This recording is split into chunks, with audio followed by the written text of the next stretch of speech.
Et puis sans transition, nous recevons l'invité de ce journal dans le cadre de la journée mondiale de lutte contre le sida. Alors. Bonjour Dorothée Obili, merci d'être sur ce plateau. Vous êtes la présidente de l'association AIDS Région Grand Ouest. Donc c'est dire que vous avez du boulot aujourd'hui puisque c'est la journée internationale de lutte contre le sida.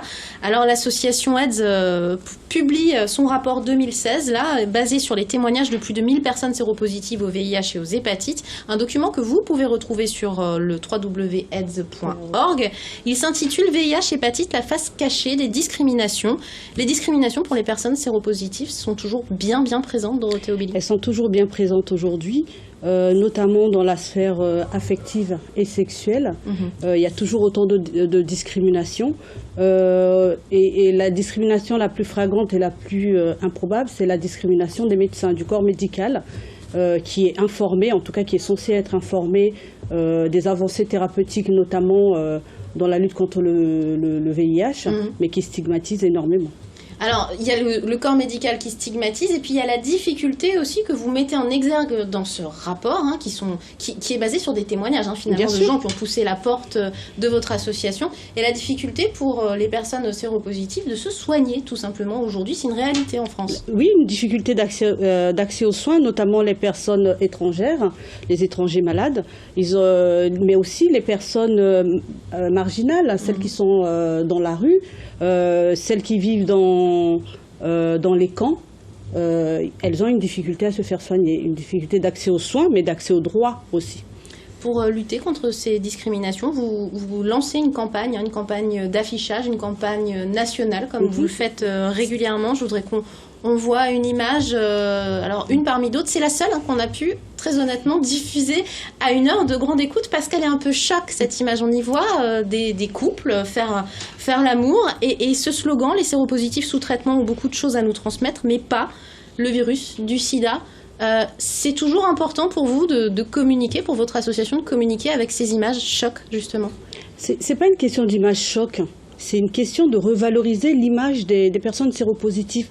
Souvent, on a montré une image assez misérabiliste des personnes séropositives, et nous, avec cette campagne, ce qu'on a voulu montrer, c'est une image un peu plus positive des personnes qui sont amoureuses, des personnes qui sont talentueuses, des personnes qui sont libérées aussi. C'est une image positive qu'on a voulu montrer des personnes séropositives. C'est ce dont vous parliez. Pour parliez. casser un peu le côté misérabiliste. C'est ce dont vous parliez tout à l'heure. Il y a une discrimination aussi peut-être dans l'inconscient collectif des gens. On se dit cette personne est séropo, donc elle n'a pas une vie normale. Or, aujourd'hui, on peut avoir une vie normale. Tout à fait. Je ne sais pas si c'est dans l'inconscient, mais en tout cas, il y a une discrimination réelle qui est là.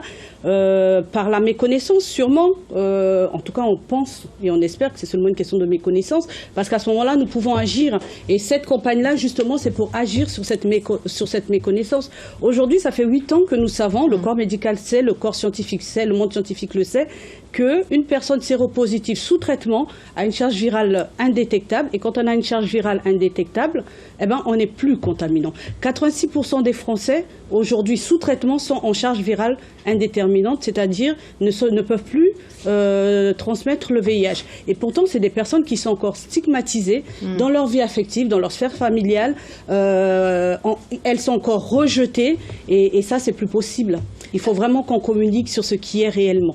La nécessité de communiquer, on en parlait hors antenne, il y a encore énormément, j'imagine, de gens que vous avez rencontrés, par exemple, aujourd'hui, place de la République au Mans, ce jeudi, cette journée internationale de lutte contre le sida, qui ne le savent pas, qui se disent que forcément, quand on est en couple avec quelqu'un de séropositif, on risque d'avoir le sida. Vous dites aujourd'hui, non, ça n'est plus vrai. Non, ce n'est plus vrai. Il faut, alors, l'enjeu derrière, c'est vraiment l'enjeu de la fin de l'épidémie. Qu'est-ce que ça veut dire ne plus être contaminant? Ne peuvent plus être contaminants ceux qui connaissent leur sérologie. Ça veut dire que pour ceux qui ne connaissent pas leur sérologie, l'important c'est d'aller faire son test. Quand on se teste, quand on fait son test de dépistage et qu'on sait qu'on est séropositif, on va être mis sous traitement. Et quand on est mis sous traitement, on est soigné, on devient à charge virale indétectable, donc on ne transmet plus le VIH. Mais quand on ne fait pas le test, on ne sait pas ce qu'on a.